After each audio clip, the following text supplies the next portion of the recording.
नमस्कार, मी विजय साळवी आणि तुम्ही पाहताय एबीपी माझाचा खास कार्यक्रम 0 ओव्हर. म्हणजे आजचा दिवस हा आम आदमी पक्षाच्या राजकारणाला नवी कलाटणी मिळण्याच्या दृष्टीने सर्वात महत्त्वाचा ठरला. कारण गेल्या काही दिवसांपासून चर्चेत असलेले आम आदमी पक्षाचे राज्यसभा खासदार राघव चड्डा आज दुपारी 4च्या सुमारास माध्यमांसमोर आले आणि त्यांनी आपण पक्ष सोडणार असल्याची घोषणा केली.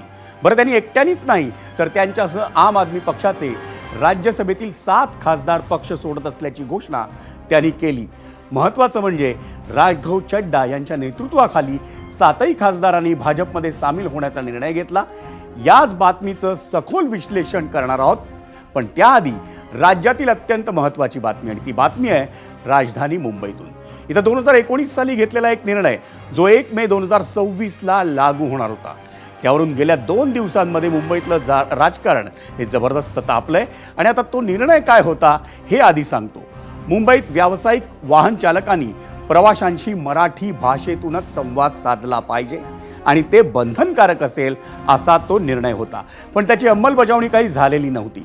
मुंबईकरांनी त्याविरोधात अनेक वेळा तक्रारी केल्या, पण मुंबईच नाही तर उपनगरांमध्येही परप्रांतीय रिक्षा आणि टॅक्सी चालकांच्या मराठी द्वेषाच्या तक्रारी या येतच होत्या. आणि त्यावर परिवहन मंत्री प्रताप सरनाईकांनी एक मोठा निर्णय घेतला, आणि तो म्हणजे 1 मे 2026 म्हणजे येत्या महाराष्ट्र दिनापासून मुंबईसह उपनगरात आणि आसपासच्या महानगरातही व्यावसायिक वाहन चालकांनी म्हणजेच ऑटो रिक्षा आणि टॅक्सी चालकांनी प्रवाशांशी मराठीतच बोलायचं.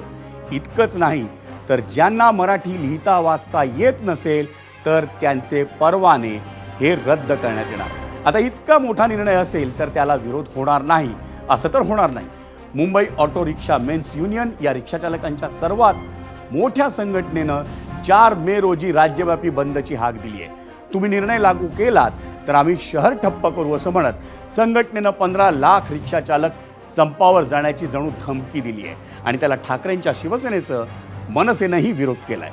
म्हणूनच महाराष्ट्रासारख्या मराठी राज्यात मराठी शिका म्हटल्यावर शहर बंद पाडू अशा धमक्यांवर चर्चा करणं आज गरजेचं बनलं आहे. चर्चा तर करूयात, पण त्याआधी 0 ओव्हरचा आजचा पहिला प्रश्न, आणि तो पाहण्यासाठी आपण जाऊयात पोल सेंटरला. आजचा पहिला प्रश्न आपण बघतोय, मराठी भाषा सक्ती विरोधात परप्रांतीय रिक्षा चालकांचा संप म्हणजे नाराजी की मुजोरी, याच्यावरती 2 अर्थातच पर्याय आपल्याला दिलेले आहेत, आणि ते 2 पर्याय म्हणजे मुजोरी आणि नाराजी.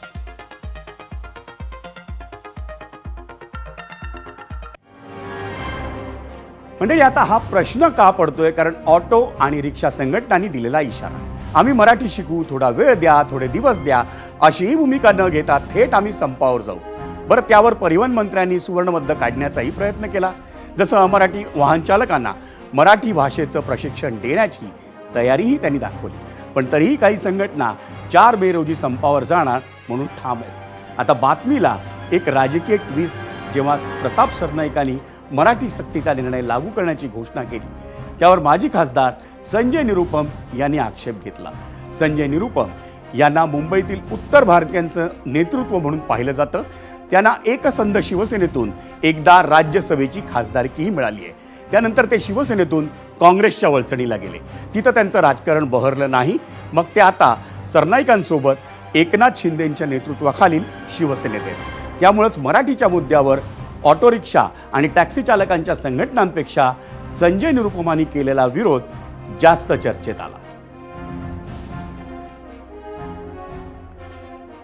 जो ऑटो चालक आहेत त्यांच्यामध्ये एक भीती निर्माण झालेला आहे. यामुळे मी परिवहन मंत्री साहेबांना प्रताप सरनाईकजींना एक पत्र पाठवलं आणि त्यांच्याशी बोललो पण, आणि सांगितलं त्यांना की असा तुम्ही एक सक्ती लादू नका, भाषाचा सन्मान झाला पाहिजे, भाषाचा आग्रह ठेवला पाहिजे, पण भाषासाठी एक सक्ती लादून कोणी व्यक्तीच्या समोर उदरनिर्वाहाचा संकट निर्माण नाही केला पाहिजे. आपण ऐकलं संजय निरुपमान, आणि या संजय निरुपमांचा विरोध मराठी भाषा सक्तीला नाही म्हणे, पण सक्ती शब्दाला विरोध आहे. मराठी नाही आली तर होणाऱ्या कारवाईला विरोध आहे असं म्हणत त्यांनी आपल्या पक्षाच्याच अडचणी आणखी वाढवल्या. त्यावर शिवसेनेची भूमिका काय आहे हे आपण जाणून घेणार आहोत. आणि त्यासाठी आपल्यासोबत थोड्याच वेळात शिवसेनेचे प्रवक्ते प्रकाश महाजन असणार आहेत. पण त्याआधी आणखी एक अपडेट, निरुपमानी पक्षाला घरचा आहेर देत असतानाच मनसेसह ठाकरेंच्या शिवसेनेलाही डिवचलं. आता मराठीचा मुद्दा मनसेसह ठाकरेंच्या शिवसेनेसाठी किती जवळचा आहे हे काही मी नव्यानं सांगण्याची गरज नाही. त्याच मराठीच्या मुद्द्यावरून जेव्हा निरुपमाने डिवचलं तेव्हा मनसेनं आंदोलनाची हाक दिली. आज दुपारी जेव्हा हेच संजय निरुपम दहिसरमध्ये रिक्षा चालकांशी संवाद साधण्यासाठी गेले होते तेव्हा मनसैनिकांनी जोरदार घोषणाबाजी केली. मराठी आलेली पाहिजे ही आमची पण मागणी आहे. मराठी आमच्या सर्वांचा अधिकार आहे, पण हा गुंडागर्दी नाही चालेल.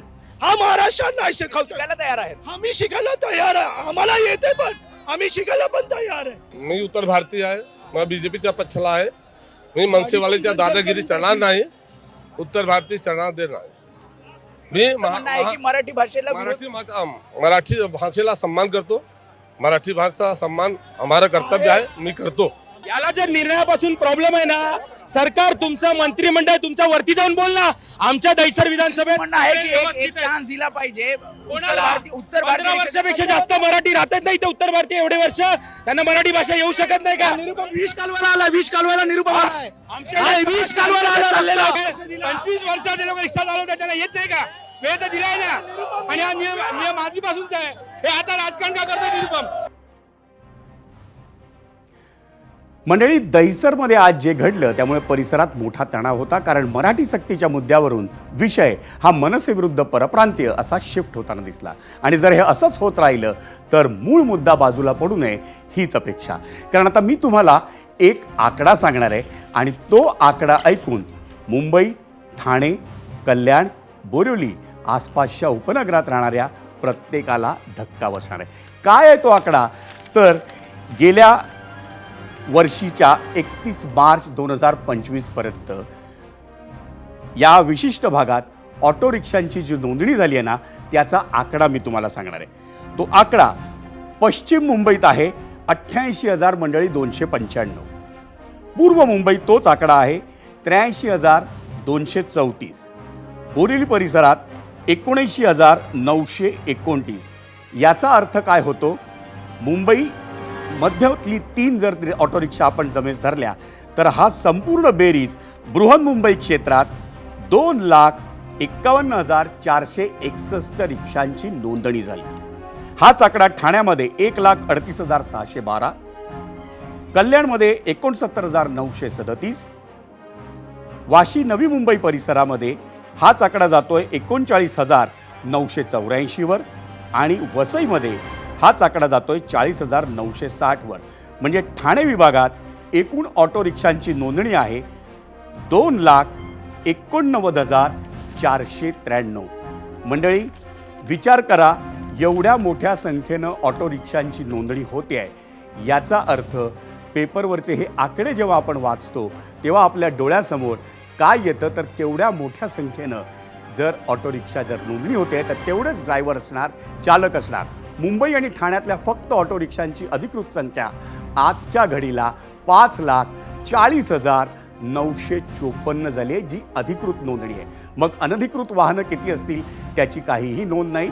या लाखो रिक्षा चालकांपैकी किती परप्रांतीय आहेत हे तुम्हा आम्हा मुंबईकरांना सांगण्याची खरंच गरज नाही. याच अत्यंत महत्त्वाच्या विषयावर आपण चर्चा करणार आहोत, पण त्याआधी तुम्ही दिलेल्या प्रतिक्रिया पाहूयात आणि त्यासाठी जाऊयात मीडिया सेंटर.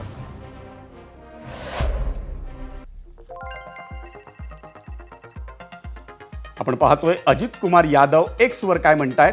हा फक्त माज आहे, बाकी काही नाही, मराठीची सक्ती कायम ठेवावी.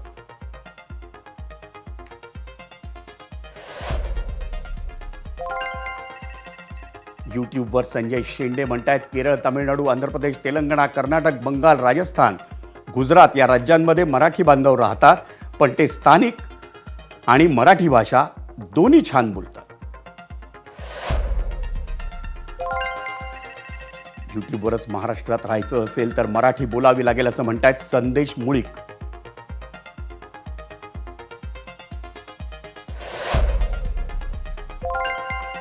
एक्सवर प्रणय म्हणतायत ज्या राज्यात कायमस्वरूपी वास्तव्यास आहात तिथली भाषा प्रेमानं शिकणं, बोलणं, प्रयत्न करणं गरजेचं आहे. तिथल्या मातीचा, भाषेचा द्वेष करणं हा विश्वासघात आहे.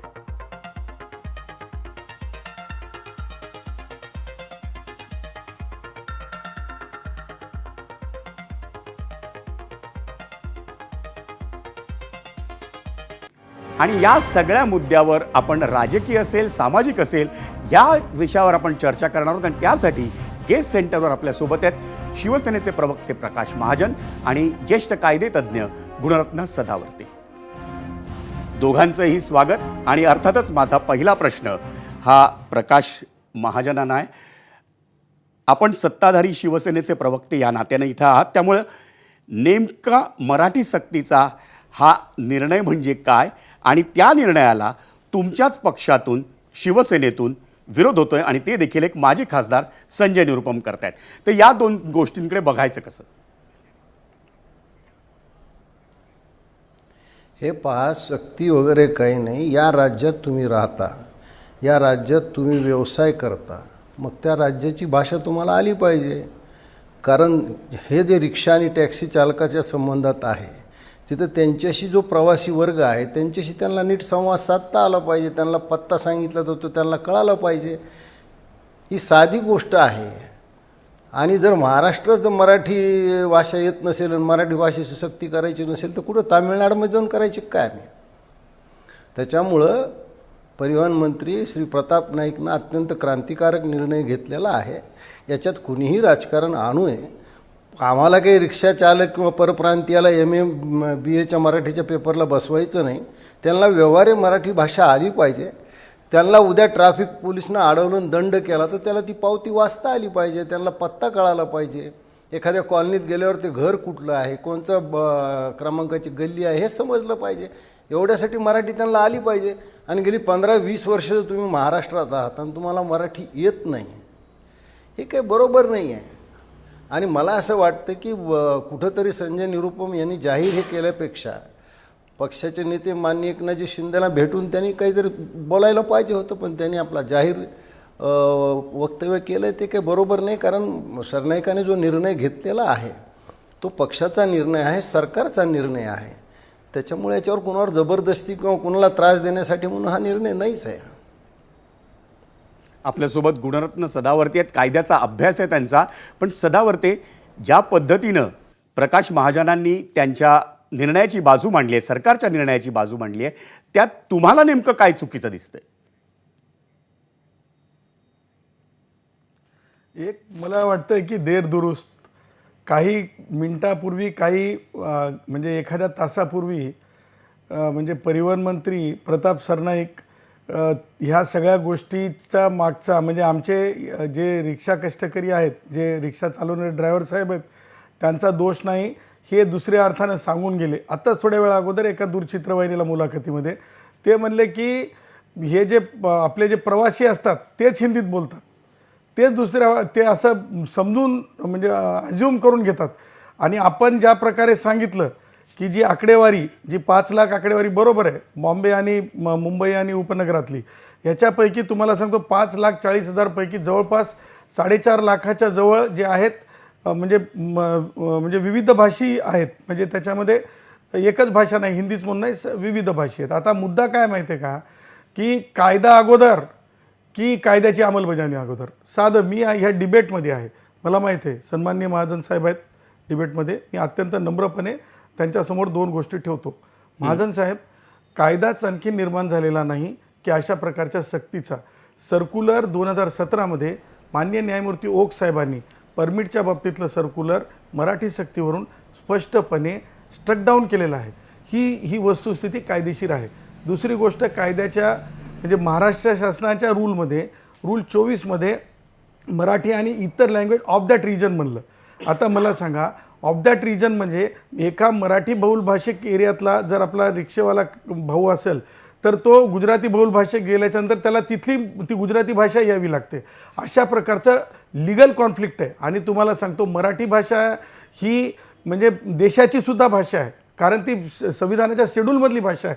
तिचा असा एकतरी उत्तर भारतीय भाऊ एक आत्ता तुम्ही मुलाखती दाखवल्या आमचे जे ऑटो रिक्षावाले भाऊ आहेत, कारण आम्ही दत्तोपंजी ठेंगडीला मानणारी माणसं आहोत, सन्माननीय दत्तोपंजी ठेंगडीला मानणारी माणसं आहोत, कष्टकऱ्यांच्या विचाराची माणसं आहोत आम्ही.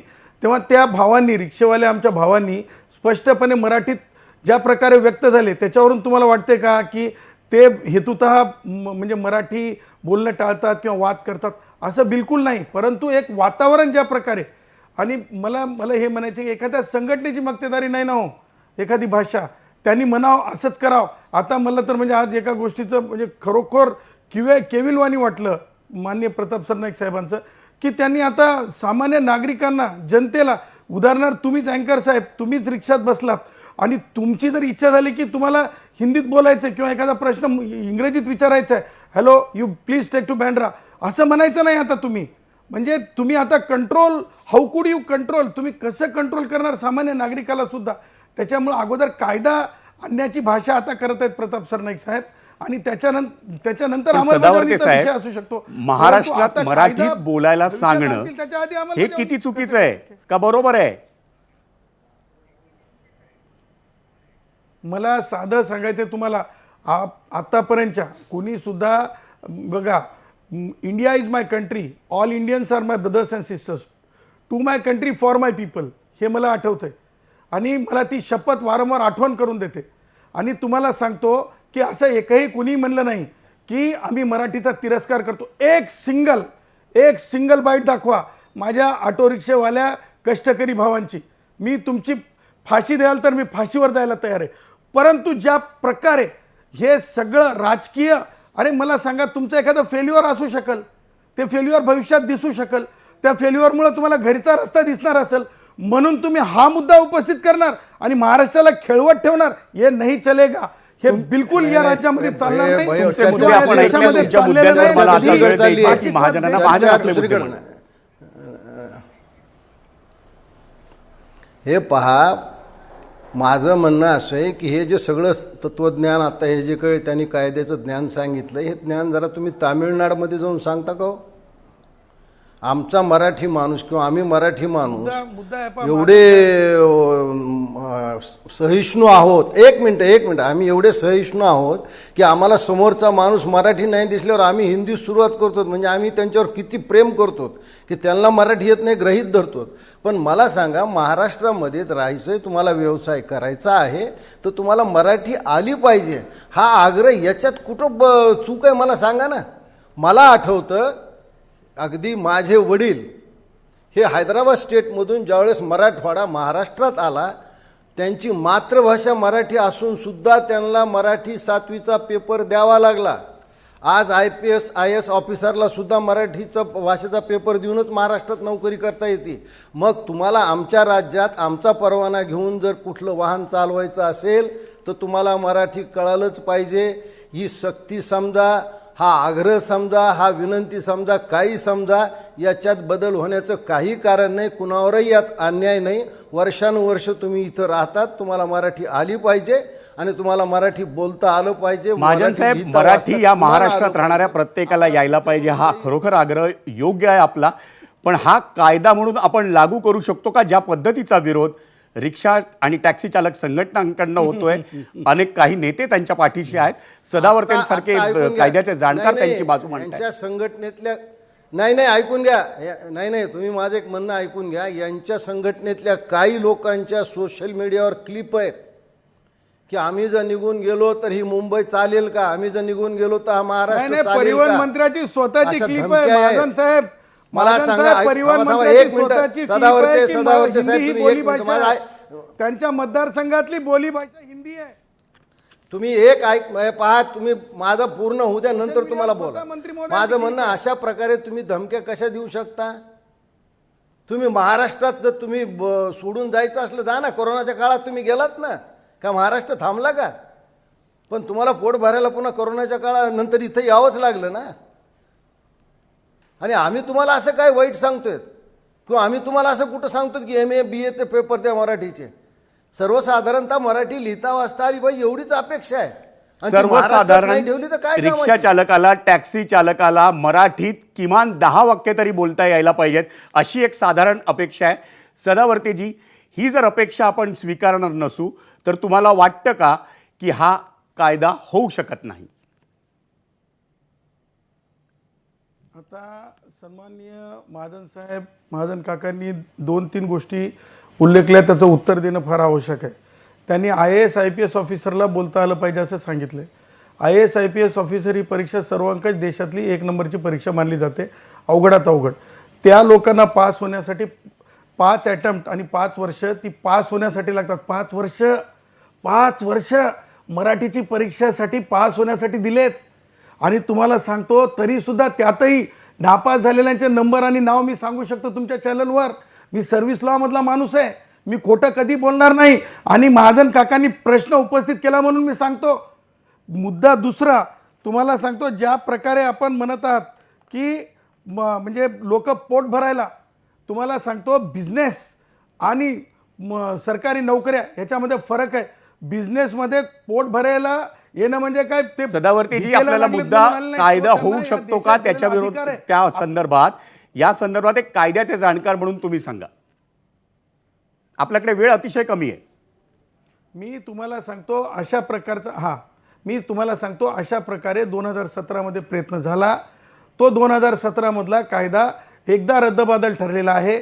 आणि आता मंत्र्यांना हे माहिती आहे की हा कायदा होऊ शकत नाही. आणि परंतु त्यांनी बोलून गेले की आम्ही ही अंमलबजावणी करतो. भविष्यात होणारा कायदा टिकू शकणार नाही.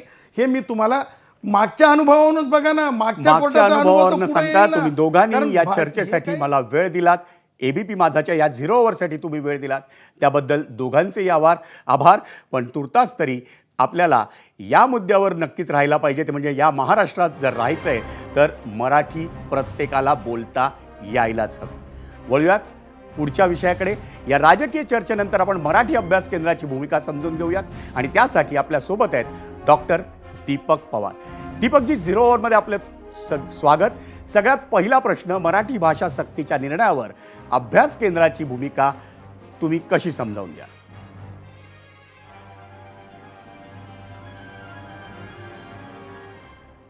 हो, मराठी भाषेची जी सक्ती रिक्षा आणि टॅक्सी चालवणाऱ्या लोकांच्यासाठी 1 मे 2026 पासून महाराष्ट्र सरकारने करायचं ठरवलं आहे, त्याच्याबद्दल मराठी अभ्यास केंद्राची भूमिका अशी आहे की हा निर्णय सरकारने किमान 30 वर्ष अगोदर घ्यायला पाहिजे होता. उशिरा का होईना प्रताप सरनाईकांनी ती घोषणा केली, त्याच्याबद्दल त्यांचं अभिनंदन केलं पाहिजे. पण ते स्वतःच मीरा भाईंदरमध्ये असं म्हणाले होते की मला इथं आल्यानंतर आपसूक माझ्या तोंडातनं हिंदी बाहेर येते. तर अशा माणसाकडनं 1 मे पर्यंत प्रत्यक्षामध्ये हिंदीची अंमलबजावणी केली जाईल का ह्याच्याबद्दल आमच्या मनामध्ये शंका आहे. पण तिसऱ्या भाषेच्या सक्तीच्या लढ्यापासून आम्ही जे काही काम सुरू केलंय हिंदीच्या विरोधातलं, त्यातून आम्हाला एक असं लक्षात आलंय की सबंध महाराष्ट्रामध्ये हिंदीच्या वर्चस्वाबद्दलचा कमालीचा राग आहे. आणि त्यामुळे मराठी अभ्यास केंद्राची ही ठाम भूमिका आहे की उत्तर भारतातनं, पूर्व भारतातनं येणारे जे सगळे स्थलांतरित लोक आहेत, ते सगळे लोक या राज्यामध्ये येतात कारण त्यांच्या राज्यामध्ये उपजीविकेची साधनं नाहीत. पण उपजीविकेची साधनं नसलेल्या राज्यामधनं तुम्ही विकसित राज्यात येणार, तिथे आपले मतदारसंघ बनवणार, स्थानिक स्वराज्य संस्थांच्या पातळीवर निवडून येण्याचा प्रयत्न करणार आणि हा अतिशय महत्वाचा मुद्दा आहे. पण मला दुसरा एक प्रश्न तुम्हाला विचारायचा आहे, तो म्हणजे मराठी सक्तीच्या मुद्द्याला जो राजकीय रंग दिला जातोय त्याकडे आपण कसं पाहायचं? असं आहे की मराठी सक्तीचा मुद्दा किंवा कोणत्याही भाषेच्या सक्तीचा मुद्दा हा राजकीयच असतो. म्हणजे उत्तर भारतामध्ये आपले लोक जेव्हा जातात तेव्हा कुणी त्यांना म्हणतही नाही की तुम्ही मराठीतनं का बरं बोलत नाही. किंवा दक्षिण भारतामध्ये लोक गेल्यानंतर त्यांची तमिळ किंवा तेलुगू किंवा मल्याळम या भाषा सोडून बोलण्याची हिंमत होत नाही, कारण तिथले स्थानिक जे लोक आहेत ते त्यांच्याच भाषेमध्ये बोलतात. या प्रकारचा उर्मटपणा फक्त महाराष्ट्रामध्ये चालतो. याचं कारण असं आहे की हिंदी आणि मराठीची लिपी सारखी आहे, देवनागरी आहे. आणि उत्तर भारतातल्या लोकांचा असाही गैरसमज झालेला आहे की हिंदी ही राष्ट्रभाषा आहे. महाराष्ट्रातल्या काही मूर्ख लोकांनी सुद्धा मराठी राष्ट्रभाषा समिती अशा प्रकारचे उपक्रम चालवून हा गैरसमज पक्का केलेला आहे. त्यामुळे मराठी लोकांचं स्वतःच्या भाषेवर कमी असलेलं प्रेम आणि हिंदी भाषक मंडळींचा स्वतःच्या भाषेबद्दलचा उर्मट अशा प्रकारचा अभिमान, यामुळे ही परिस्थिती निर्माण झाली. आता त्याला जे राजकीय रंग आलाय, मुळात त्याला राजकीय रंग येण्याचं काहीच कारण नाही. सरकारने निर्णय घेतलाय, त्याची अंमलबजावणी करायची आहे. आणखी एक माझ्या मनात प्रश्न आहे आणि तो म्हणजे मनसेनं सातत्यानं मराठीची भूमिका लावून धरली आहे. आत्ताही या मुद्द्याच्या निमित्तानं म्हणजे रिक्षाचालक आणि टॅक्सी चालकांना मराठी सक्ती करण्याच्या निमित्तानं मनसे आणि परप्रांतीय असाच संघर्ष रस्त्यावर दिसला आणि तो जर वाढला तर त्याचा परिणाम या निर्णयाच्या अंमलबजावणीवर होईल का असं तुम्हाला वाटतं का? आता मनसे आणि परप्रांतीय यांच्यातला जो संघर्ष आहे तो संघर्ष मनसेच्या लोकांनी त्यांची भूमिका मांडली आहे. काल अमित ठाकरेंनी मांडलेली आहे, याच्या अगोदर संदीप देशपांडेंनी भूमिका मांडली आहे. त्या पक्षाची जबाबदारी आहे त्यांच्या माणसांनी भूमिका मांडणं ही.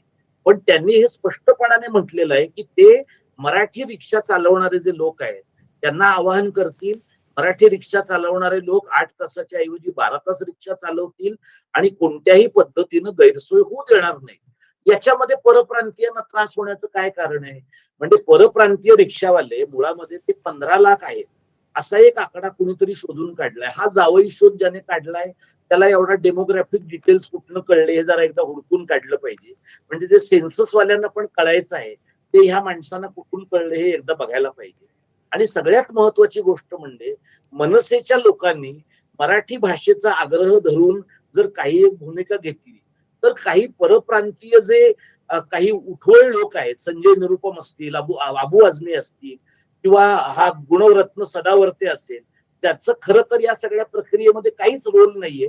पण मी मगाशी तुम्हाला म्हटलं तसं तो कोणाचा तरी पोसलेला आणि पाळलेला प्राणी असल्यामुळे तो स्वतःची भूमिका मधनं मांडत असतो आणि आपण जिवंत असल्याचं सांगत असतो. तर या सगळ्यांच्या मधून जर संघर्ष वाढला तर मला असं वाटतं कोणत्याही परिस्थितीमध्ये महाराष्ट्र सरकारने माघार घेता कामा नये. दीपकजी, आपण आपले मुद्दे अगदी सविस्तरपणे मांडलेत त्याबद्दल आभार.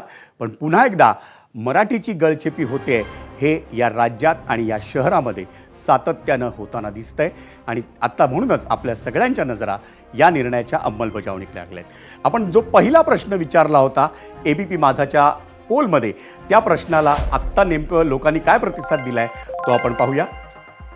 मराठी भाषा सक्तीविरोधात परप्रांतीय टॅक्सी रिक्षा चालकांचा संप म्हणजे नाराजी की मुजोरी, असा आपण प्रश्न विचारला होता आणि 14,000 प्रेक्षकांनी त्याच्यासाठी कौल दिलाय.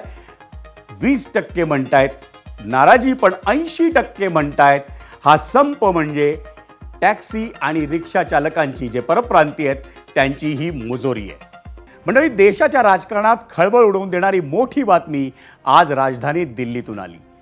आम आदमी पक्षाच्या राज्यसभेतील 7 खासदारांनी पक्षातून बाहेर पडण्याचा निर्णय घेतला आणि त्यांचं नेतृत्व केलं ते खासदार राघव चड्डा यांनी.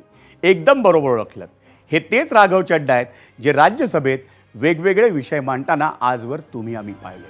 तेच राघव चड्डा अरविंद केजरीवाल हे जेव्हा तुरुंगातून बाहेर आले तेव्हा जरा बाजूला फेकले गेले होते आणि त्यांची नाराजी त्या दिवशीही आपल्याला दिसली होती. कारण अख्खा आम आदमी पक्ष जल्लोष करत असतानाच राघव चड्डानी साधी सोशल मीडिया पोस्टही केली नव्हती. म्हणजेच काय तर ते पक्ष नेतृत्वापासून जरा दूर फेकले गेले होते. आता 2 एप्रिलला संसदेचं अर्थसंकल्पीय अधिवेशन सुरू असतानाच आम आदमी पक्षानं राघव चड्डा यांना राज्यसभेच्या सभागृह उपनेतेपदावरून हटवलं. त्याच दिवशी राजकीय पंडितांनी घोषणा केली होती की राघव चड्डा हे लवकरच पक्ष सोडतील, काही नाही तर ते भाजपमध्ये जातील असंही सांगितलं होतं. पण दिवस रात्र भाजपला टार्गेट करणारे राघव चड्डा इतक्या लवकर भाजपमध्ये जातील का असाही प्रश्न होताच. बरं, ते एकटेच जातील की आणखी काही पावलं उचलतील याकडेही लक्ष होतं. त्यात आपचे आणखी एक राज्यसभा खासदार आणि लवली प्रोफेशनल युनिव्हर्सिटीचे संस्थापक अशोक मित्तल यांच्याविषयी एक बातमी आली आणि ती म्हणजे ईडीनं अशोक मित्तल यांच्या पंजाब आणि गुरुग्राममधील निवासस्थान तसंच व्यावसायिक ठिकाणांवर छापेमारी केली. 15 एप्रिलपासून ही छापेमारी सुरू झाली. त्याच काळात राघव चड्डा आणि मित्तल यांच्या भेटीच्याही बातम्या आल्या आणि आज त्याच दोन्ही खासदारांनी मिळून अरविंद केजरीवाल यांना सर्वात मोठा धक्का दिला. त्या दोघांनी आणखी 5 राज्यसभा खासदारांना सोबत घेऊन भाजपमध्ये जाणार असल्याची घोषणा केली.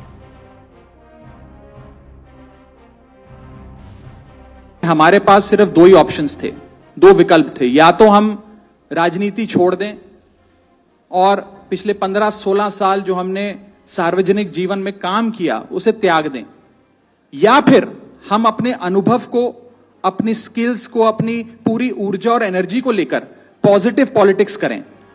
इसीलिए हमने ये डिसाइड किया that we the 2/3 members of parliament of the belonging to the Aam Aadmi Party in Rajya Sabha exercise the provisions of the Constitution of India and merge ourselves with the BJP. हम BJP में विलय करते हैं. आज मैं बहुत दुख के साथ, बहुत पीड़ा के साथ और बहुत शर्म के साथ ये कह रहा हूं कि जो पार्टी करप्शन खत्म करने की कसम खाकर बनी थी, वो पार्टी आज करप्ट और कॉम्प्रोमाइज्ड लोगों के हाथ में बुरी तरीके से फंस चुकी है। और इसीलिए हर वो देशभक्त आदमी जो भारत मां की सेवा करने के लिए आम आदमी पार्टी से जुड़ा था, पार्टी छोड़ चुका है या वो आम आदमी पार्टी छोड़ रहा है एक एक करके। मंडळी, आणि याच राघव चड्डा यांच्यासोबत राज्यसभेतील आम आदमी पक्षाचे 6 खासदार कोण आहेत ज्यांनी भाजपमध्ये नुकताच प्रवेश केला ते पाहूया ग्राफिक्समधून, आणि त्यासाठी जाऊयात मीडिया सेंटरला. आपलं सोडलं, भाजपला धरलं. राघव चड्डा, संदीप पाठक, अशोक मित्तल.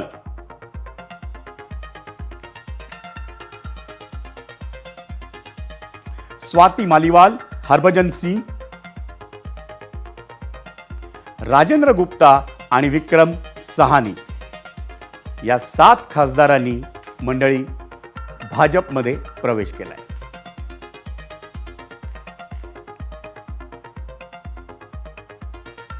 आणि आम आदमी पक्षात एवढ्या मोठ्या घडामोडी घडल्यानंतर स्वतः अरविंद केजरीवाल यावर काय प्रतिक्रिया देतील याकडे सगळ्यांचं लक्ष होतं.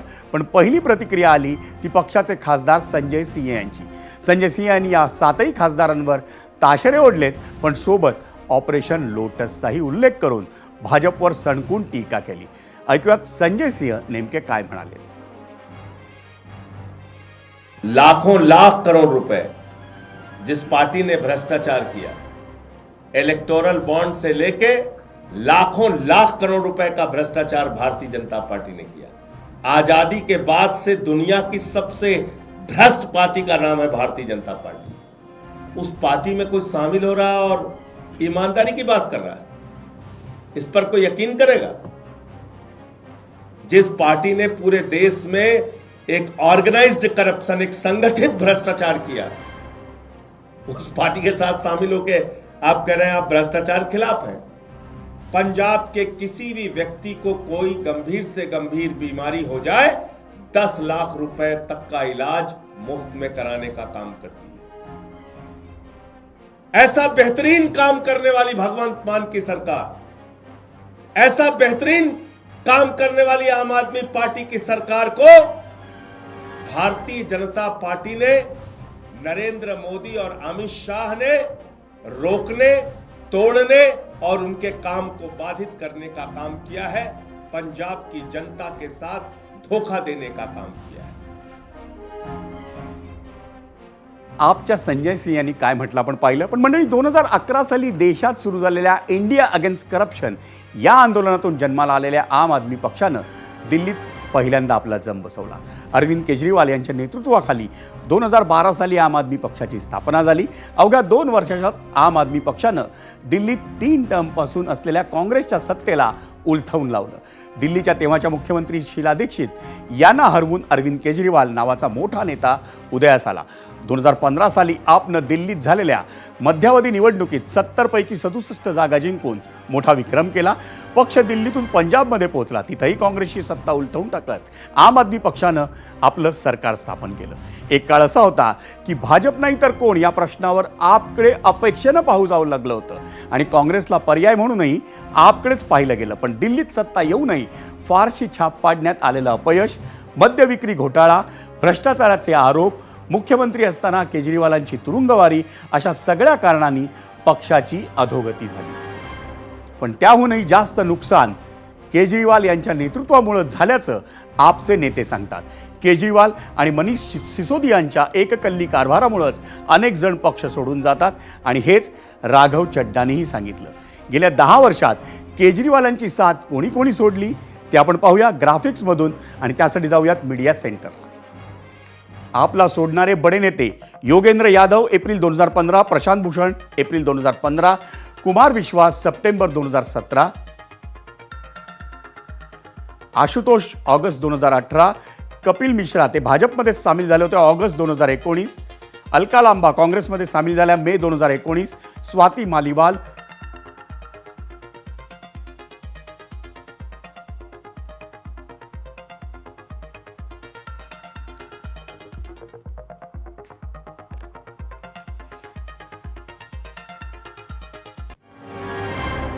आणि या सगळ्या घडामोडीवर म्हणजे आपचे जे 7 खासदार आता भाजपमध्ये गेलेत. या सगळ्या घडामोडीवर आपण प्रतिक्रिया जाणून घेऊया राजकीय विश्लेषक व्यंकटेश केसरी यांची. केसरीजी, आपलं स्वागत आहे एबीपी माझाच्या 0 ओव्हर या कार्यक्रमात. आपली पहिली प्रतिक्रिया, आणि जर सर्वसामान्य माणसाला हे राजकारण समजून द्यायचं असेल तर नेमकं या घडामोडीकडे कसं पाहायचं? असं आहे की आपण जे मगाशी आपण जे ग्राफिक मधून जे सांगितलं किंवा कोण कोण सोडून गेले आणि काय वगैरे, महत्वाचं म्हणजे हे जे आम आदमी पार्टीचा जो जन्म झालेला आहे तो आंदोलनातून झालेला आहे. ह्याचे या पक्षाचे जे काही नेते आहेत ते जात धर्म ह्याच्या पलीकडचे आहेत आणि त्यांनी एक नवीन नॅरेटिव्ह भारतीय राजकारणात आणलं होतं. हे खरं आहे की अण्णा आंदोलनाला भाजपचा पाठिंबा होता असं म्हटलं जातं आणि स्वतः अरविंद केजरीवाल यांची कार्यशैली ही एककल्ले अडील तत्व आहे. परंतु गेली 15 वर्ष जे दिल्लीत त्यांनी काम केलेलं आहे, विशेषतः मोहल्ला क्लिनिक असेल, शिक्षण असेल किंवा महिलांसाठी ज्या मोफत बससेवा असतील किंवा वेलफेअर प्रोग्रामवरती ही पार्टी 3दा दिल्लीमध्ये राजकारणात आली. याची मर्यादा आहे, हे अँबिशियस आहे. हे 1914चं जे लोकसभेचं इलेक्शन होतं ते नरेंद्र मोदी यांच्या विरोधात लढले. याचा अर्थ होता की यांना पंतप्रधान व्हायचंय म्हणून. परंतु भारतीय राजकारणामध्ये आजकाल सर्व कौटुंबिक पक्ष झालेत, जे प्रादेशिक पक्ष आहेत, कुटुंबातून जन्मलेले, आणि जे 2 राष्ट्रीय पक्ष आहेत काँग्रेस आणि भाजप, तर यांची कार्यशैली वेगवेगळी आहे. काँग्रेस सुद्धा आज जे मार खात होते त्यांच्या डायनेस्टीमुळं. तर त्यामुळं केजरीवाल हे सर्व हे जरी ह्याला जबाबदार असले तरी अशा व्यक्तींना ज्यांच्या विरुद्ध ईडीच्या केसेस टाकलेल्या आहेत, ज्यांच्या विरुद्ध भ्रष्टाचाराचे आरोप आहेत किंवा जे त्यांचं कॅरेक्टर संदिग्ध आहे, अशा पक्षांना, अशा व्यक्तींना भाजप आपल्या पक्षात का घेते हा सर्वात महत्वाचा मुद्दा आहे. भाजपला गरज नाहीये, भाजपकडे मेजॉरिटी आहे. इतर पक्षातले जे वादग्रस्त नेते आहेत त्यांना घ्यायचं म्हणजे एका अर्थाने तुम्ही विरोधी पक्षांना पोलीस देता की आमची वॉशिंग मशीन आहे म्हणून. एकीकडे चाल, चेहरा आणि चरित्र बदलण्याची गोष्ट करायची म्हणजे ही जी फूट झाली आहे आम आदमी पार्टीचे, ह्याला सर्वस्वी केजरीवाल जबाबदार आहेत, याच्याविषयी दुमत नाहीये. परंतु आम आदमीचा जो जन्म होता तो भारतीय राजकारणात वेगळ्या पार्श्वभूमीवरती झाला होता. दक्षिणेमध्ये द्रविड मुन्नेत्र कझगम आहे, तर ते वेगळ्या विचारसरणीतून आले होते. तेलुगू देशम पार्टी आहे, ती प्राईडच्या प्रश्नावरती होते, आंध्राचा स्वाभिमान म्हणून. महाराष्ट्रामध्ये शिवसेना होती, मराठी माणसाचा आवाज होता. त्या सर्व पक्षांच्या पार्श्वभूमीवरती आम आदमी पक्षाचे जे प्रवक्ते होते, नेते होते, ते सरळ बोलणारे होते. त्यांनी कधीही काय म्हणतात जातीच्या आधारे तिकीटं दिली नव्हती. आता इथं त्यांचा निर्णय चुकला म्हणजे काय की आता ह्या पक्षाचं राष्ट्रीय अधिवेशन कधी झालं स्थापनेपासून, म्हणजे हा 15 वर्ष सत्तेत होता, त्यांची कार्यकारिणी माहिती नाहीये. हे पूर्वी टोपी घालायचे, नंतर त्यांचं एक राष्ट्रगीत होतं, इंसान से इंसान हो, भाईचारा यही पैगाम हमारा वगैरे. तर महत्वाचं म्हणजे ह्यांची कार्यशैली भारतातल्या स्थूल मानाने जे राजकीय पक्ष असतात तशी नव्हती. परंतु त्यांचं तरुण नेतृत्व आणि एक प्रकारचं लोकांना असं वाटलं की हा पर्याय होईल म्हणून. केजरीवाल नक्कीच आता आपच्या पुढच्या वाटचालीविषयी या आत्ताच्या घडामोडीमुळे नक्कीच प्रश्न पडलाय. या सगळ्या आव्हानांवर आपचे नेते आता मात करतात की आणखी पुढे नवीन काही पाहायला मिळतं, याकडे आपल्या सगळ्यांचंच लक्ष लागलं आहे. व्यंकटेश केसरी, आपण या चर्चेसाठी वेळ दिलात त्याबद्दल आपले आभार. म्हणजे या आखातातल्या युद्धाला आता जवळपास 2 महिने व्हायला आलेत आणि या युद्धाचा आजचा तसा 56वा दिवस. आणि त्यात अमेरिकेचे राष्ट्राध्यक्ष डोनाल्ड ट्रम्प यांनी 8 एप्रिलला पहिली आणि त्यानंतर 23 एप्रिलला दुसरी शस्त्रसंधी घोषित केली. त्यामुळे इराणला उद्ध्वस्त करून टाकण्याची भाषा करणारे डोनाल्ड ट्रम्प हे सध्या बॅकफूटवर असल्याचं चित्र पाहायला मिळत आहे. इराण अमेरिकेच्या परस्पर विरोधी भूमिकांमुळे युद्धाचे ढग गडद झालेत की युद्ध संपण्याच्या दिशेने याबाबत नक्कीच संभ्रम निर्माण झालाय.